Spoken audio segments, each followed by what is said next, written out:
السلام علیکم، میرا نام عبدالرحیم ہے۔ میں ایک سیریز بنا رہا ہوں مختلف احادیث کی کتابوں سے مختلف ٹاپکس پہ۔ تو امام خزیمہ کے جو مجموعہ احادیث ہے اسے نماز کے ٹاپک پہ کچھ احادیث ہیں۔ اعوذ باللہ من الشیطان الرجیم، بسم اللہ الرحمن الرحیم۔ حدیث نمبر 1280، حضرت جبیر بن مطعم رضی اللہ تعالیٰ عنہ نبی کریم صلی اللہ علیہ وسلم سے روایت کرتے ہیں کہ آپ صلی اللہ علیہ وسلم نے فرمایا، اے بنی عبد مناف، اے بنی عبد المطلب، اگر تمہیں بیت اللہ کے انتظام و انصرام میں کچھ ذمہ داری و اختیار ملا ہے تو مجھے ہرگز یہ اطلاع نہ ملے کہ تم میں سے کسی شخص کو اس بیت اللہ میں رات یا دن کی گھڑی میں بھی نماز پڑھنے سے منع کیا ہے۔ ایک اور حدیث ہے، حدیث نمبر 1281۔ حضرت علقمہ بیان کرتے ہیں کہ میں نے ام المومنین عائشہ رضی اللہ تعالیٰ عنہا سے پوچھا، اے ام المومنین، رسول اللہ صلی اللہ علیہ وسلم کا عمل مبارک کیسا ہوتا تھا؟ کہ آپ صلی اللہ علیہ وسلم عبادت و عمل کے لیے کچھ دن مخصوص کیا کرتے تھے؟ انہوں نے فرمایا، نہیں، آپ صلی اللہ علیہ وسلم کا عمل مبارک ہمیشگی والا ہوتا تھا۔ تم میں سے کون عمل کرنے کی اتنی استطاعت رکھتا ہو جتنی استطاعت رسول اللہ صلی اللہ علیہ وسلم کو نصیب تھی۔ ایک اور حدیث ہے، حدیث نمبر 1282۔ حضرت عائشہ رضی اللہ تعالیٰ عنہ بیان کرتی ہیں کہ میرے پاس بنی اسد کی ایک عورت بیٹھی تھی کہ رسول اللہ صلی اللہ علیہ وسلم تشریف لائے۔ آپ صلی اللہ علیہ وسلم نے پوچھا، یہ کون ہے؟ میں نے عرض کی، فلاں عورت ہے جو اپنی نفل نماز کی کثرت کی وجہ سے مشہور ہے۔ تو نبی اکرم صلی اللہ علیہ وسلم نے فرمایا، رک جاؤ، تم پر تمہاری طاقت کے مطابق عمل کرنا واجب ہے۔ اللہ کی قسم، اللہ تعالیٰ اجر و ثواب عطا کرتے نہیں تھکتے حتیٰ کہ تم ہی عمل کرتے تھک جاؤ گے۔ حضرت عائشہ فرماتی ہیں، آپ صلی اللہ علیہ وسلم کے نزدیک محبوب ترین عمل وہ تھا جس میں عمل کرنے والا ہمیشگی اختیار کرتا ہے۔ ایک اور حدیث ہے 1283۔ حضرت عائشہ رضی اللہ تعالیٰ عنہ بیان کرتی ہیں کہ نبی کریم صلی اللہ علیہ وسلم کو وہ عمل سب سے زیادہ محبوب تھا جس پہ ہمیشگی اور دوام اختیار فرماتے، اگرچہ وہ تھوڑا ہوتا۔ نیز نبی کریم صلی اللہ علیہ وسلم جب کوئی نماز پڑھتے تو اس پہ ہمیشگی اختیار کرتے۔ حضرت ابو سلمہ رضی اللہ تعالیٰ عنہ نے یہ آیت تلاوت کی، سچے مومن وہ ہیں جو اپنی نمازوں پہ ہمیشگی اختیار کرتے ہیں۔ ایک اور حدیث ہے، حدیث نمبر 1284۔ حضرت علی رضی اللہ تعالیٰ عنہ بیان کرتے ہیں کہ رسول اللہ صلی اللہ علیہ وسلم نے فرمایا، عصر کے بعد نماز نہ پڑھی جائے حالانکہ سورج سفید، روشن اور بلند ہو۔ ایک اور حدیث ہے 1285۔ حضرت علی رضی اللہ تعالیٰ عنہ نبی کریم صلی اللہ علیہ وسلم سے روایت کرتے ہیں کہ آپ صلی اللہ علیہ وسلم نے فرمایا، تم عصر کے بعد نماز نہ پڑھو حالانکہ تم نماز اس حالت میں پڑھو کہ سورج ابھی بلند ہو۔ ایک اور حدیث ہے، حدیث نمبر 1287۔ حضرت عبداللہ بن مغفل رضی اللہ تعالیٰ عنہ نبی کریم صلی اللہ علیہ وسلم سے روایت کرتے ہیں کہ آپ صلی اللہ علیہ وسلم نے فرمایا، ہر دو اذانوں کے درمیان نماز ہے، ہر دو اذانوں کے درمیان نماز ہے۔ پھر تیسری مرتبہ فرمایا، ہر دو اذانوں کے درمیان نماز ہے، جو پڑھنا چاہے وہ پڑھ لے۔ ایک اور حدیث ہے 1288۔ حضرت انس رضی اللہ تعالیٰ عنہ بیان کرتے ہیں کہ جب مؤذن اذان دے دیتا تو رسول اللہ صلی اللہ علیہ وسلم کے صحابہ کرام جلدی جلدی ستونوں کے سترہ بنا کے نماز پڑھنا شروع کر دیتے حتیٰ کہ رسول اللہ صلی اللہ علیہ وسلم تشریف لاتے، اور اسی طرح مغرب سے پہلے 2 رکعت پڑھ رہے ہوتے اور اذان اور اقامت کے درمیان کچھ زیادہ وقفہ نہیں ہوتا۔ ایک اور حدیث ہے 1289۔ حضرت عبداللہ مزنی رضی اللہ تعالیٰ عنہ بیان کرتے ہیں، رسول اللہ صلی اللہ علیہ وسلم نے فرمایا، مغرب سے پہلے 2 رکعت پڑھو، پھر فرمایا مغرب سے پہلے 2 رکعت ادا کرو، پھر تیسری مرتبہ پر فرمایا جو پڑھنا چاہیے۔ آپ کو خدشہ تھا کہ کہیں لوگ اسے لازم نہ سمجھ لیں۔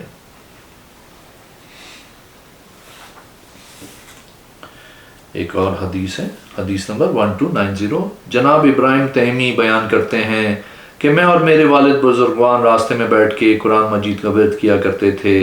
کہتے ہیں ایک دفعہ انہوں نے سجدے والی آیت تلاوت کی تو سجدہ بھی کیا۔ میں نے ان سے عرض کی کہ آپ راستے میں سجدہ کرتے ہیں؟ انہوں نے فرمایا ہاں۔ میں نے حضرت ابو ذر رضی اللہ تعالیٰ عنہ کو فرماتے سنا کہ میں نے رسول اللہ صلی اللہ علیہ وسلم سے دریافت کیا روئے زمین پہ سب سے پہلے کون سی مسجد بنائی گئی تھی؟ آپ نے صلی اللہ علیہ وسلم نے فرمایا مسجد حرام بیت اللہ۔ میں نے پوچھا پھر کون سی؟ آپ صلی اللہ علیہ وسلم نے فرمایا پھر مسجد اقصیٰ۔ میں نے دریافت کیا ان دونوں کے درمیان کتنا عرصہ تھا؟ آپ صلی اللہ علیہ وسلم نے فرمایا 40 سال۔ پھر آپ صلی اللہ علیہ وسلم نے فرمایا جہاں تمہیں نماز کا وقت ہو جائے وہیں نماز پڑھ لو، وہی مسجد ہے۔ ایک اور حدیث ہے، حدیث نمبر 1291۔ حضرت عثمان بن عفان رضی اللہ تعالیٰ عنہ نبی کریم صلی اللہ علیہ وسلم سے روایت کرتے ہیں کہ آپ صلی اللہ علیہ وسلم نے فرمایا جس شخص نے اللہ تعالیٰ کی رضا کے لیے مسجد بنائی اللہ تعالیٰ اس کے لیے جنت میں گھر بنائیں گے۔ ایک اور حدیث ہے 1292۔ حضرت جابر بن عبداللہ رضی اللہ تعالیٰ عنہ رسول اللہ صلی اللہ علیہ وسلم سے بیان کرتے ہیں کہ آپ صلی اللہ علیہ وسلم نے فرمایا جس شخص نے پانی کا کنواں کھدوایا جس سے جاندار جن انسان و پرندے پیتے ہیں تو اللہ تعالیٰ قیامت والے دن اسے اجر و ثواب عطا کریں گے، اور جس شخص نے چڑیا کے گھونسلے کے برابر یا سے بھی چھوٹی مسجد بنائی تو اللہ تعالیٰ اس کے لیے جنت میں گھر بنائیں گے۔ ایک اور حدیث ہے 1293۔ حضرت ابو ہریرہ رضی اللہ تعالیٰ عنہ رسول اللہ صلی اللہ علیہ وسلم سے روایت کرتے ہیں کہ آپ صلی اللہ علیہ وسلم نے فرمایا اللہ تعالیٰ کے نزدیک شہروں میں پسندیدہ ترین جگہیں اس کی مساجد ہیں اور اللہ تعالیٰ کے نزدیک بدترین جگہیں بازار ہیں۔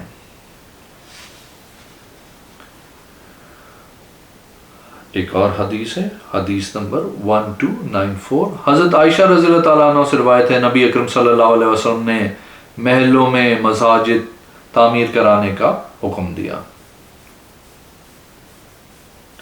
ایک اور حدیث ہے، حدیث نمبر 1295۔ حضرت ابن عمر رضی اللہ تعالیٰ عنہ سے روایت ہے کہ نبی کریم صلی اللہ علیہ وسلم نے اپنے ہاتھ مبارک سے بلغم یا تھوک کو رگڑ کے صاف کر دیا، پھر اس پہ زعفران منگوا کے اس کی لیپ کر دی۔ حضرت ابن عمر فرماتے ہیں اس لیے مساجد میں زعفران لگایا جاتا ہے۔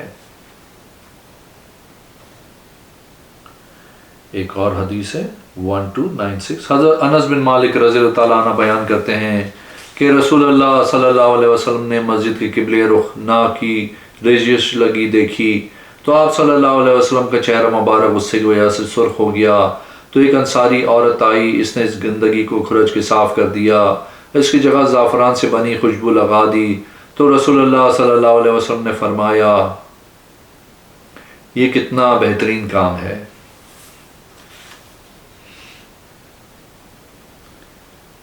ایک اور حدیث ہے، حدیث نمبر 1299۔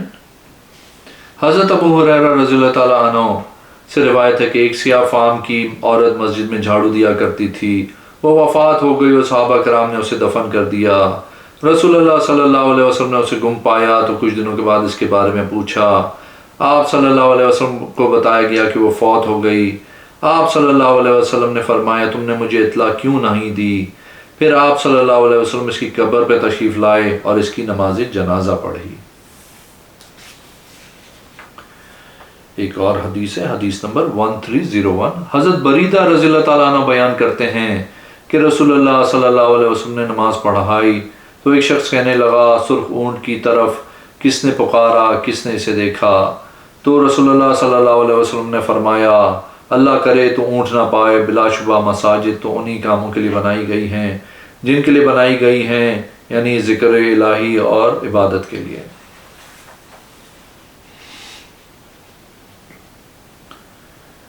ایک اور حدیث ہے، حدیث نمبر 1302۔ حضرت ابو ہریرہ رضی اللہ تعالیٰ عنہ بیان کرتے ہیں میں نے رسول اللہ صلی اللہ علیہ وسلم کو فرماتے ہوئے سنا جو شخص کسی آدمی کو مسجد میں گم شدہ چیز کا اعلان کرتے ہوئے سنے تو اسے یہ بدعا دے اللہ تعالیٰ تمہیں چیز واپس نہ دلائے، کیونکہ مساجد اس کام کے لیے نہیں بنائی گئیں۔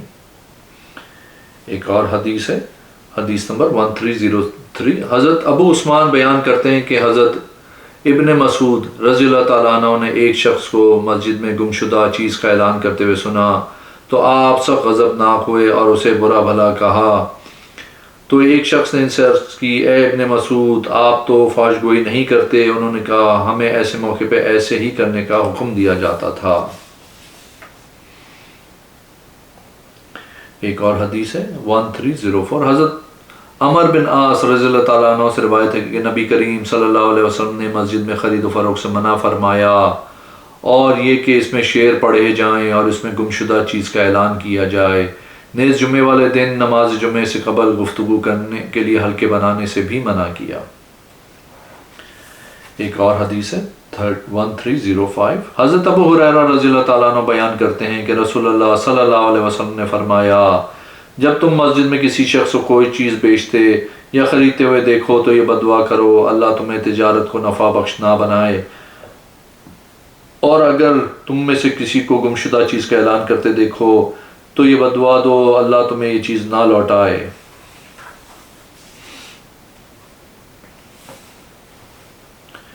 ایک اور حدیث ہے، حدیث نمبر 1306، حضرت عمر بن عاص رضی اللہ تعالیٰ عنہ بیان کرتے ہیں کہ نبی کریم صلی اللہ علیہ وسلم نے مسجد میں خرید و فروخت کرنے، گمشدہ چیزوں کے اعلان کرنے، شعر پڑھنے اور جمعے والے دن نماز سے پہلے گفتگو کے لیے حلقے بنانے سے منع فرمایا ہے۔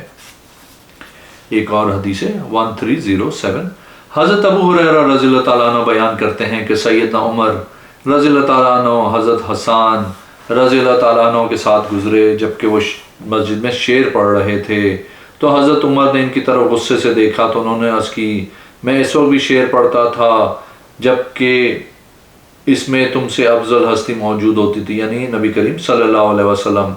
پھر وہ حضرت ابو ہریرہ کی طرف متوجہ ہوئے، فرمایا، میں تمہیں اللہ کی قسم دے کے پوچھتا ہوں، کیا تم نے رسول اللہ صلی اللہ علیہ وسلم کو یہ فرماتے سنا، اے حسان میری طرف سے مشرکین کا جواب دو، اے اللہ اس کی مدد روح القدس کے ساتھ فرمائے۔ انہوں نے فرمایا، ہاں میں نے آپ کا یہ فرمان سنا ہے کہ جناب سعید کی روایت میں یہ الفاظ ہیں، میں اس مسجد میں شعر پڑھا کرتا تھا جبکہ اس میں تم سے زیادہ افضل شخصیت موجود تھی۔